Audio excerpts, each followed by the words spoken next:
welcome everybody here. We really appreciate you coming to Washington. Until 7 months ago, I had spent all of my 20-year career in the private sector, including as a CEO and chairman of both public and private companies. So I know firsthand how the best ideas, the best practices, combined with the right technologies, can really transform business performance.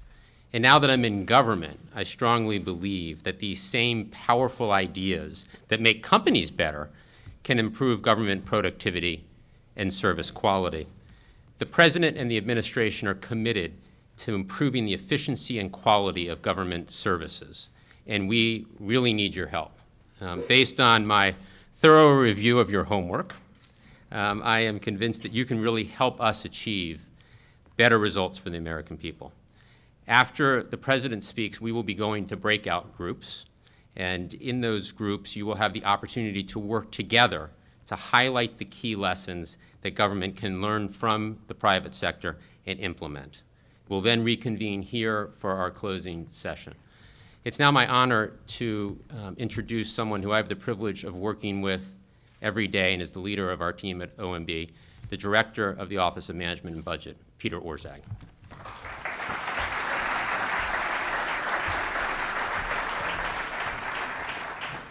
Thank you, Jeff, and thank you all for coming here to participate in today's forum. As we close out work on the fiscal year 2011 budget, we are wrapping up a process through which we make difficult choices about where to invest the nation's resources. We're going to have a lot more to say about the budget in the weeks to come, but today we're focusing not on how much we spend, but rather on how well we spend it. Are the programs in which we are making investments delivering on what they promised? Is an initiative in one department being duplicated in another? And are we delivering services in the most efficient and effective manner possible? In evaluating these questions, the President made it very clear from the first cabinet meeting onward that the traditional way of doing things in Washington would not be tolerated and that government must be modernized. In response, we've taken a variety of steps. We launched an ambitious effort to reform government contracting, increasing competition and bulk purchasing, and reducing no-bid contracts. Through this initiative, we're on track to save $17 billion this year and $40 billion by the end of next year. We have put forward an aggressive effort to reduce the $100 billion in improper payments made each year. That is money that the government pays out in error. And we've initiated a rigorous new process of program evaluation so that we can find out which programs work and which ones don't, and thereby streamline the successes and eliminate the failures. And in last year's budget, we put forward more than 120 cuts and reductions, totaling more than $17 billion in programs that were duplicative or ineffective. Many people in Washington thought we'd never succeed in obtaining these reductions because the programs all have powerful backers. And yet this morning, in evaluating the final results from the 2010 budget process, the Washington Times, not widely known as an administration-friendly newspaper, concluded, and I quote, "President Obama notched substantial successes in spending cuts last year." This type of effective management is not only an administration commitment, it's also an obligation that we owe to the American public. And that's why all of you are here today. The productivity gap between the public and private sectors is substantial, and the longer we allow it to persist, the larger it becomes. That's why we're committed to a new business model for government, where technology and information systems enhance efficiency, where funds are invested in initiatives that work and not on outmoded programs that don't, and where customer service does not take a back seat to bureaucracy. I know that I speak for Jeff Zients and his whole team when I say that we want to learn from you during this forum and work with you over the coming weeks and months so that we can leverage technology to close that productivity gap and give the American people a government that is more efficient and effective. With that, ladies and gentlemen, it is my great honor to introduce the President of the United States.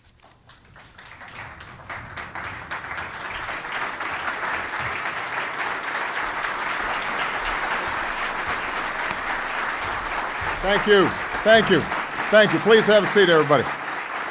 Thank you so much. Well, good afternoon, everyone, and thanks for all of you for being here today. I'd like to recognize the Deputy Cabinet Secretaries who are with us for their leadership at our agencies. And it's exciting to see the leaders of some of the most innovative, cutting-edge, tech-savvy companies in the world gathered in the city where I had to fight tooth and nail just to get a BlackBerry. There may be a little bit of a cultural clash here, but that's exactly why we want you here. I really appreciate the time all of you have taken to be in Washington for this forum. I know how busy all of you are. We stand in the midst of challenging times for our economy. I don't think that's any secret. And I know that many of you have felt these challenges in your industries and in your businesses. Some of you have felt them quite acutely. But I also know how you've managed to meet them and manage through them, experimenting and innovating and finding new ways to increase productivity and better serve your customers. We're here today because I believe your government should be doing exactly the same thing. When I first started campaigning for this office, I said I want to change the way that Washington works. And when I said that, I meant how it works for the American people. I meant making government more responsive to their needs. I meant getting rid of the waste and the inefficiencies that bloat our deficits and squander their hard-earned savings.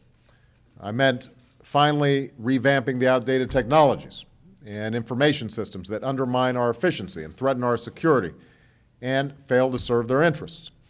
And I asked all of you to this forum on government modernization today because I believe that this last objective, bringing our government into the 21st century, is critical to achieving all those other objectives. Now, I can say without any hesitation that our government employees are some of the hardest working, most dedicated, most competent people I know. Government workers get a bad rap. They are dedicated, they put in a lot of hours, and they care deeply about what they do. And they desperately want to provide the very best service for the American people. But all too often, their best efforts are thwarted because the technological revolution that has transformed our society over the past 2 decades has yet to reach many parts of our government. Many of these folks will tell you that their kids have better technology in their backpacks and in their bedrooms than they have at the desks at their work. To this day, there are still places in the federal government where reams of yellow files and manila envelopes are walked from desk to desk, or boxes of documents are shipped back and forth between offices because files aren't yet online. Believe it or not, in our patent office, now this is embarrassing. This is an institution responsible for protecting and promoting innovation. Our patent office receives more than 80% of patent applications electronically, then manually prints them out, scans them, and enters them into an outdated case management system. Now, this is one of the reasons why the average processing time for a patent is roughly 3 years. Imminently solvable, hasn't been solved yet. Even worse, too often, when we've attempted to update or replace outdated technology, we end up spending exorbitant sums of money on technologies that don't meet our needs, or that took so long to implement that they were obsolete before we even started using them. I just met with Department of Veterans Affairs, Eric Shinseki, who, a veteran himself, cares so deeply about making sure that veterans get their claims processed efficiently. We've been talking for 10 years about putting electronic systems in place for Veterans Affairs to reduce the backlog. And so far, it has not yet happened, not because people don't want it to happen, but partly because previous purchasing decisions have mismatched what VA has with what the Department of Defense has. They don't speak to each other. They don't merge. None of this is acceptable, particularly at a time when we're experiencing such economic difficulty and so many people are struggling.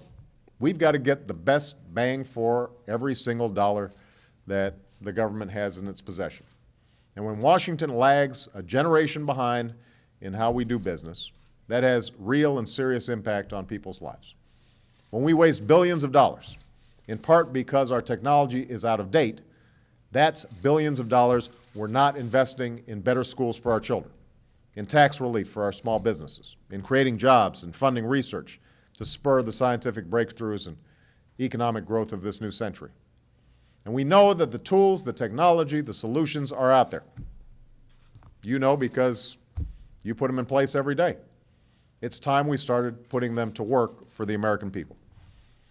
If you can book dinner on Open Table or a flight on Southwest or United online, then why shouldn't you be able to make an appointment at your local Social Security office the same way?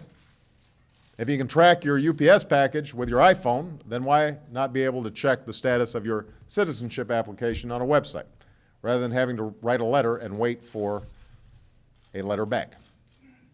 Now, these are simple, cost-effective steps, ones which we've already taken or at least are in the process of taking. But these are just the beginning. Going forward, I want to see solutions like this in every agency. I want to ask ourselves every day, how are we using technology to make a real difference in people's lives? How are we making it easier for small business owners to get loans so they can open their doors and expand their operations and create new jobs? How are we helping young people get student loans so they can get the education they need to pursue their dreams? How are we ensuring that the brave men and women who've served this country get their benefits as quickly and as easily as possible? How are we cutting costs and reducing our deficit so that our children and our grandchildren aren't saddled with debt? Now, improving the technology our government uses isn't about having the fanciest bells and whistles on our website. It's about how we use the American people's hard-earned tax dollars to make government work better for them. And this is something I'm very serious about. Now, this is why I appointed the very first ever federal government CIO and CTO. And Vivek Kundra and Anish Chopra are both coordinating our efforts and ensuring that we're embracing the best, most effective technologies possible. It's also why we introduced our IT dashboard at usaspending.gov. This is a website which I've personally reviewed where the American people can monitor every IT project in the federal government. If a project is over budget or behind schedule, this site tells you that, and by how much, and it provides the name, the email, and the phone number of the person responsible. To date, the site's gotten 78 million hits. We've already terminated a number of projects that weren't performing. And going forward, we won't hesitate to cut more and then take that money and reinvest it in some place that's actually going to make a difference. But here's the reason all of you are here. We can't do this alone. Many of you are pioneers, harnessing new technologies to build thriving businesses. Some of you have revolutionized industries. You've changed the ways that we look at the world. And if I had any doubt about how much government has to learn from all of you, then the homework assignment you all completed would have certainly convinced me otherwise. I think the depth and the thoughtfulness of your responses indicate that all of you spent real time on preparing for today, and I deeply thank you for it. And I hope all of you will continue these efforts at the forum today. I want the very best of what you've got. I want you to tell us not just what we can do to better serve the American people, but how we can do it. How we can do it without spending a whole lot of taxpayer dollars is especially what I want to hear from you. I also want to emphasize, I don't want to just hear your input today. We're going to need it in the months and years ahead as well. A lot of this stuff takes time to implement, even when it's implemented well. And that's why I've charged our Federal Chief Performance Officer, Jeff Zients, who you already heard from, to work with Vivek and Anish and all of you to make sure the changes we make have a lasting impact. And we'll need each of you to keep stepping up and sharing your insights, your ideas, and your expertise. We're going to need you to help us build the kind of government that the American people expect and the kind of government that they deserve. And that's one that spends their money wisely, serves their interests well, and is fully worthy of their trust and their respect. So that's the purpose of today's forum. That's the ongoing mission of this administration. And I very much look forward to hearing what you have to offer us. Thank you very much for being here, everybody. All right.